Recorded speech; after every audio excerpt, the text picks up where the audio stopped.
Oke, terima kasih. Assalamualaikum warahmatullahi wabarakatuh. Selamat pagi menjelang siang.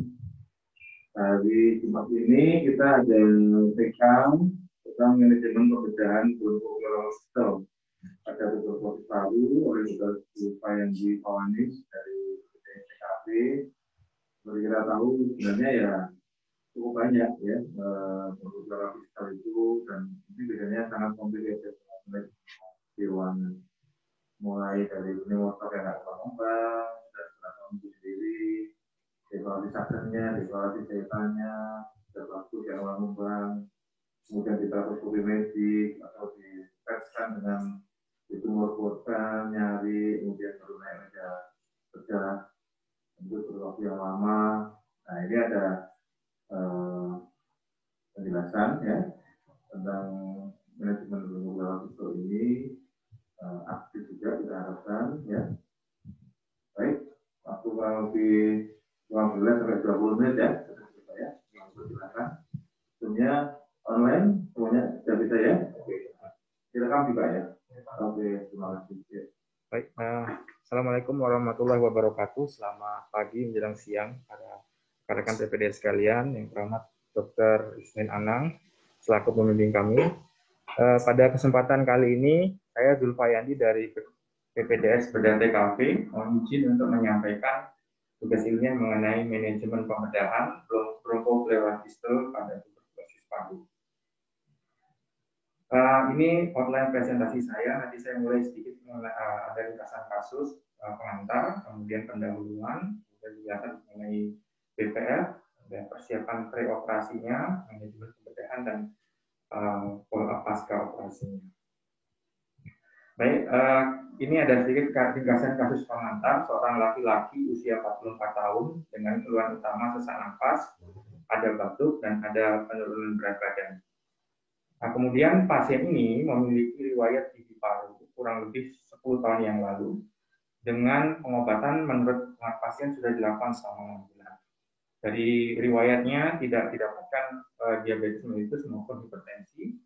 Kemudian dari pemeriksaan foto toraks serial didapatkan paru kanan itu tidak mengembang dengan sempurna meskipun sudah terpasang chest tube. Kemudian dari pemeriksaan labnya BTA-nya sudah negatif dan lain-lain dalam batas normal. Kemudian dari pemeriksaan CT scan toraks itu didapatkan adanya fluidopneumotoraks kanan, kemudian fistula di cabang apikal bronchus superior kanan, kemudian ada juga bula di segmen apico-posterior lobus superior paru kiri, kemudian ada kesan TB paru dari pemeriksaan CT scan-nya dan juga emfisematus lung. Baik, bronchopleura fistel sendiri itu didefinisikan sebagai hubungan antara kapum pleura dengan bronkus, baik itu bronkus utama, segmental, maupun bronkus lobalis. Nah, kemudian insidensi dari bronchopleura fistel ini memang saat ini itu sebagian besar sekitar sampai dengan 20% itu pasca dilakukan pneumotomi. Tapi di negara barat itu dilaporkan pada tahun 50 sampai 60-an dulu, saat di sana masih banyak tuberkulosis paru, mereka melaporkan bahwa sebagian besar kasus BPF ini disebabkan karena TB paru. Nah, kemudian seperti disampaikan Dr. Anang tadi bahwa memang manajemennya complicated dan mortalitasnya juga cukup tinggi. Didapatkan sampai dengan lebih dari 70% itu pasien meninggal. Nah, ada beberapa hal yang masih menjadi tantangan. Yang pertama tadi, seperti kita ketahui di negara kita sendiri dan negara dengan populasi yang besar seperti India dan Cina, kasus TB ini tetap terus meningkat. Kemudian ditambah lagi dengan pasien yang dengan komorbiditas dan komplikasi yang lainnya.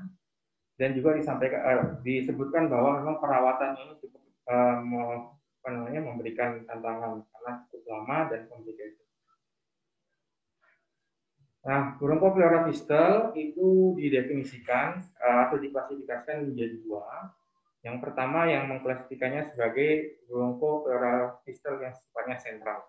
Ya, ini apabila ada hubungan dari pleura dengan bronchus tracheobronchial. Nah, kemudian yang berikutnya klasifikasinya yang perifer. Ini apabila ada hubungan daripada pleura dengan bronkus yang sifatnya atau lokasinya distal daripada bronkus segmental sampai dengan alveolus.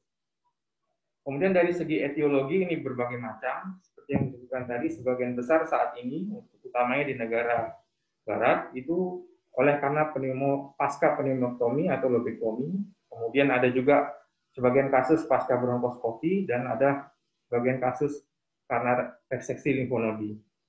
Nah, kemudian juga dapat disebabkan oleh keganasan seperti karsinoma paru, tiroid, dan limfoma. Kemudian ini infeksi juga masih memegang peranan penting seperti TB paru yang utamanya. Dan juga selain penyakit-penyakit tadi disebabkan juga oleh kelalaian iatrogenik seperti misalnya pemasangan kateter vena sentral. Nah, untuk patogenesisnya, khusus untuk yang pasca operasi, itu memang ada beberapa hal yang bisa menyebabkan. Yang pertama mengenai masalah teknik pembedahan, yaitu misalkan stam yang dibuat setelah reseksi paru tadi itu terlalu panjang, itu juga menyebabkan salah satunya.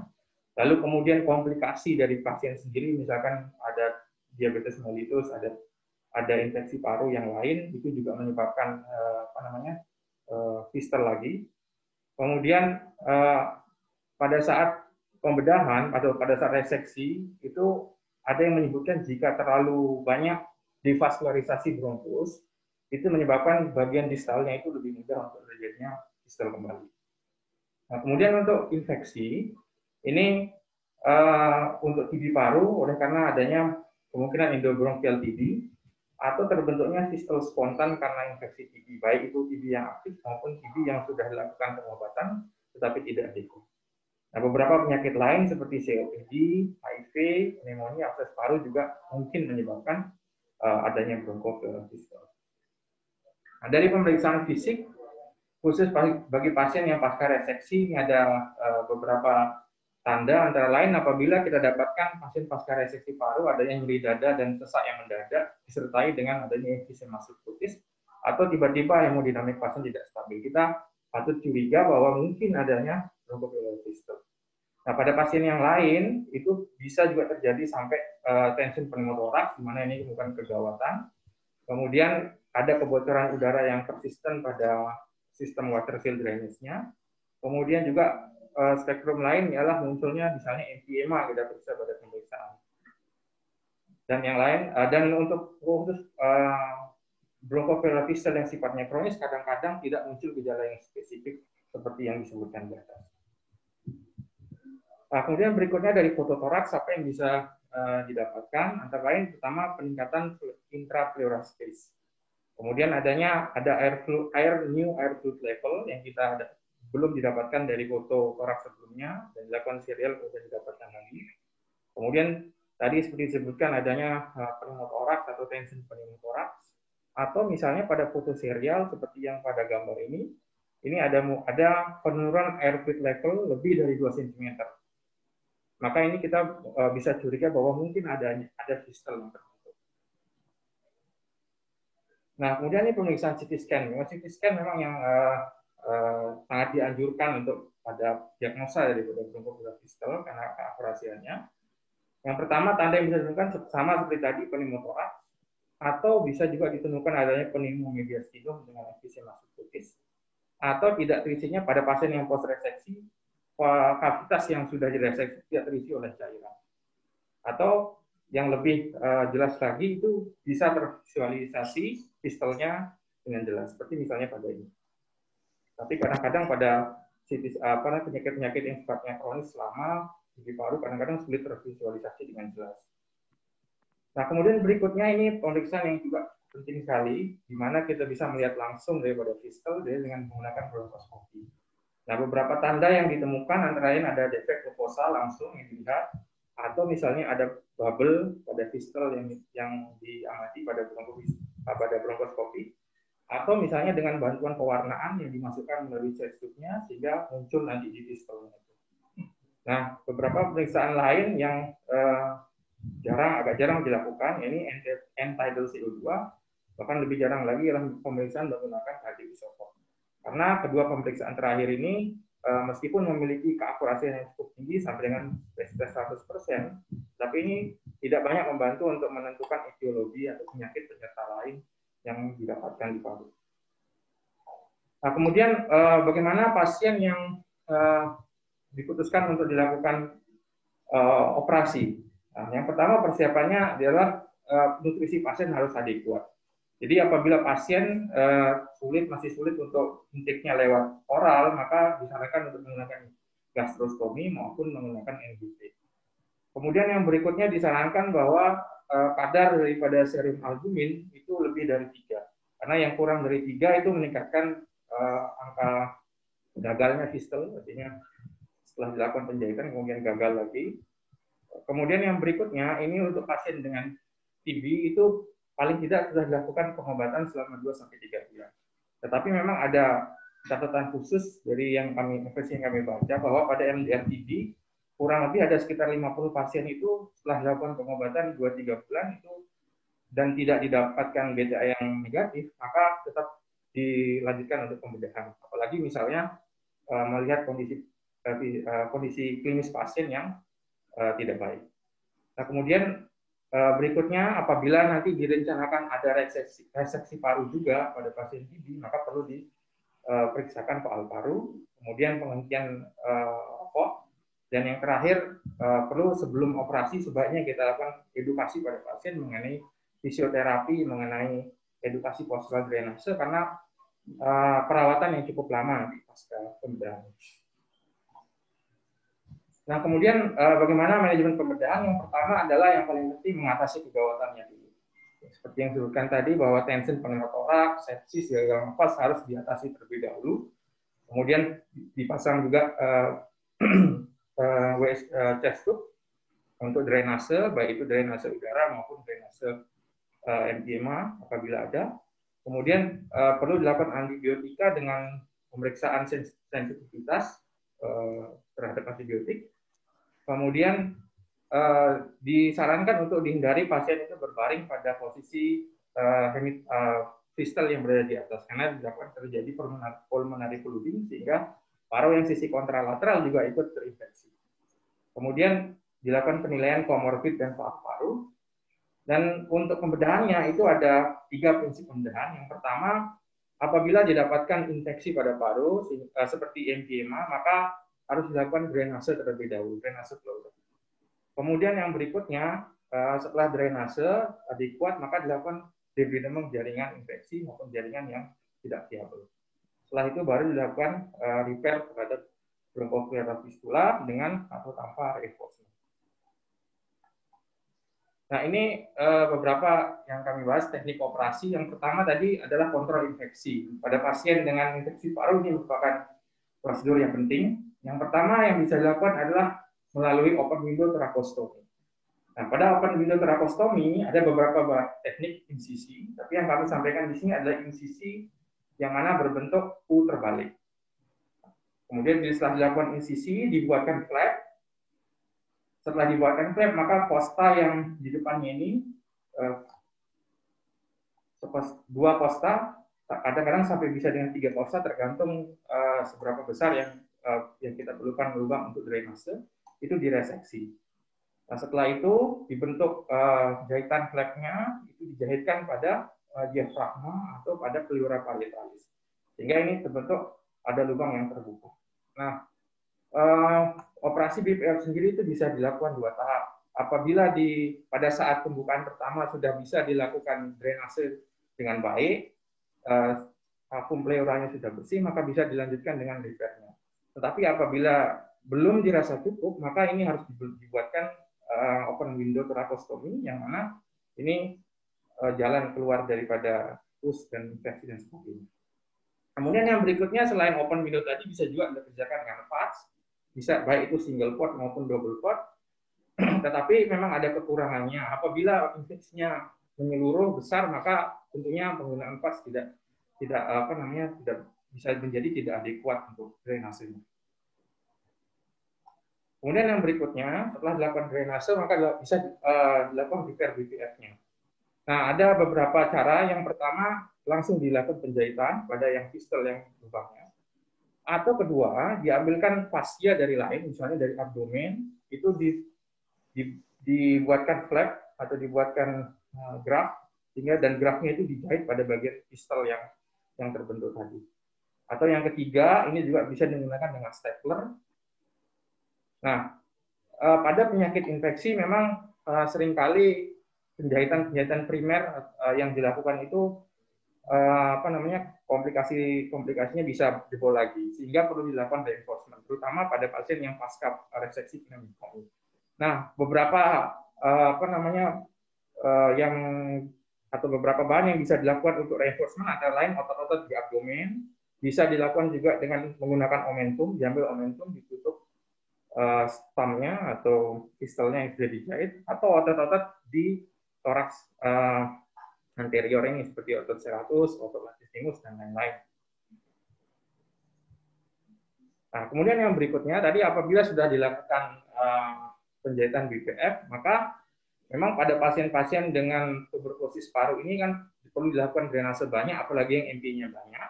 Kemudian setelah terdrainase dengan baik, maka perlu dilakukan penilaian apabila pengembangan daripada parunya itu tidak melebihi 2/3 dari volume hemitoraks, maka ini perlu dilakukan torakoplasti. Oleh karena apa? Oleh karena pada pasien TB paru mengurangi dead space itu mengurangi kesempatan atau berkembangnya kuman TB paru, sehingga mencegah rekurensinya di kemudian hari.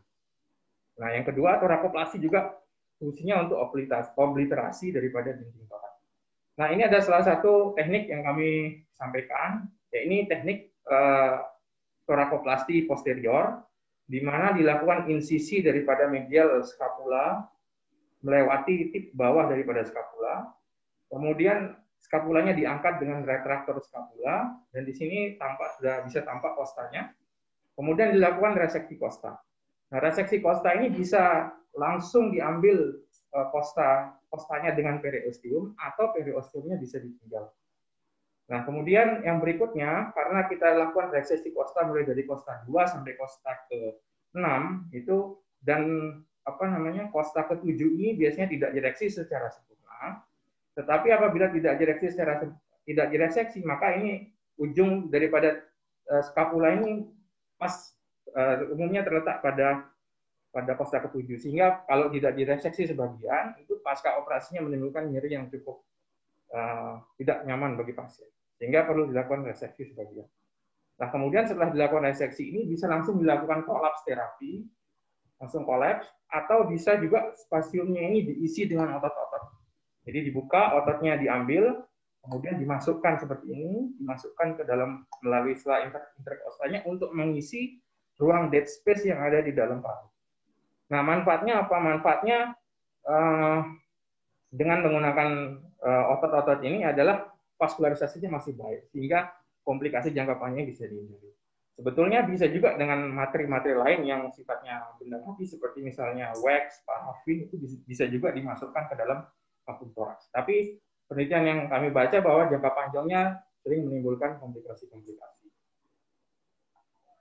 Nah, kemudian yang berikutnya ini pasca torakoplasti.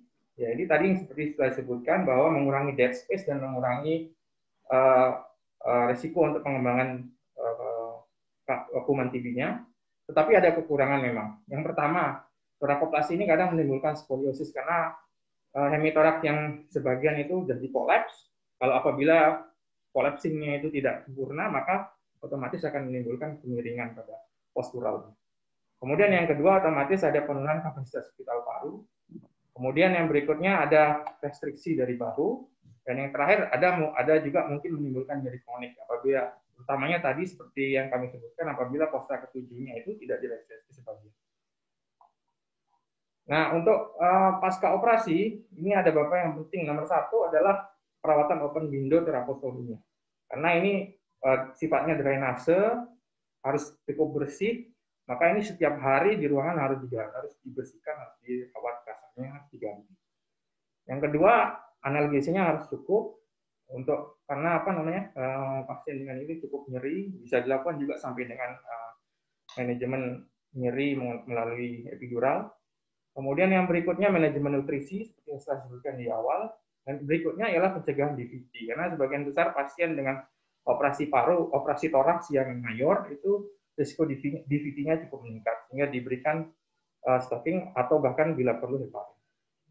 Kemudian apabila tadi operasinya sebelumnya itu ada reseksi paru juga, maka perlu dilakukan restriksi cairan, utamanya pada beberapa hari awal pasca operasi.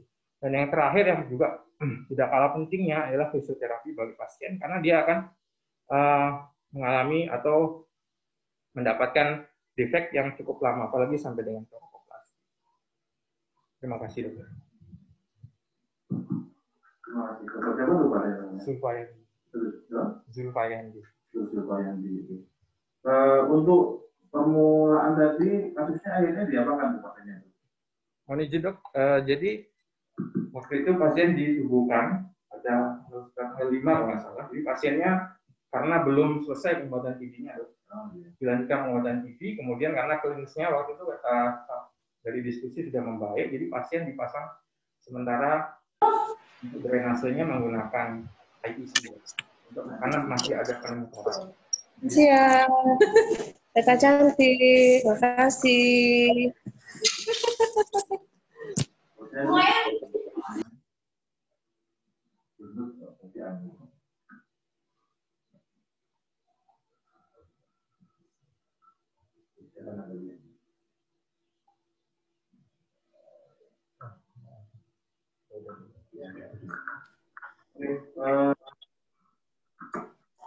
Ini tahu berkulturalisanya dari mana ya? Ini dari CT scan-nya dok. Dari bacaan CT scan-nya terakhir waktu tubuh itu biasanya ada distal di sebelah kanan, dari kirinya ada bulan. Saya senang sekali kalau dengan CT scan kita baca filenya ya. Filenya apa namanya, readernya itu mungkin jauh lebih enak kita terus latih membaca CT scan slide by slide seperti itu ya. Baik, mungkin ada pertanyaan tentang guru-guru ini. Untuk pertimbangan open window, patch, torakoplasti, mungkin dari Walu bisa di-share apa pertimbangannya itu? Oh gitu, terima kasih. Jadi tadi kami sampaikan tadi bahwa prinsipnya yang pertama pada pasien dengan infeksi ialah melakukan drainase sebersih mungkin. Nah, apabila kontaminasi misalkan ada NPM-nya itu cukup banyak, maka dengan patch itu dikatakan tidak cukup efektif. Jadi masih banyak sisanya dan nanti buka lagi itu istilahnya. Sehingga seringkali untuk pasien udah jelas ada BPF, ada NPM, maka dilakukan open window tadi. Memang perawatannya yang cukup ini karena harus diganti. Tapi juga perlu dipertimbangkan pada usia lanjut dengan paru-paru yang kurang bagus, seperti ada restriksi ya. Kalau dengan open window paru-parunya juga resikonya juga ya. Tapi kalau ada yang sekunder, ada plusnya, ya saya sendiri sepakat kalau bisa dihindari PET karena ya sangat terbatas kan untuk ruangan operasinya.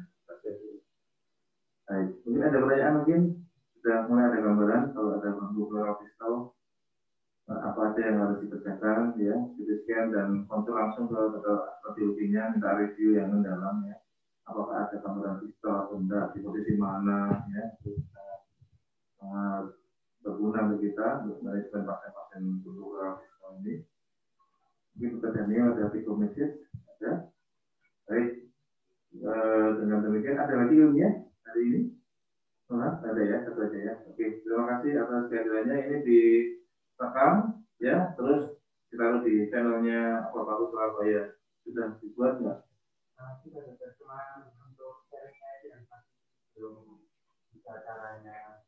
Ya, nanti kasih tahu aku channelnya biar yang lain bisa. Waktu itu lagi jaga COVID nggak bisa dengerin, bisa terima kasih. Baik, kita akhiri. Terima kasih. Ya. Assalamualaikum warahmatullahi wabarakatuh. Waalaikumsalam.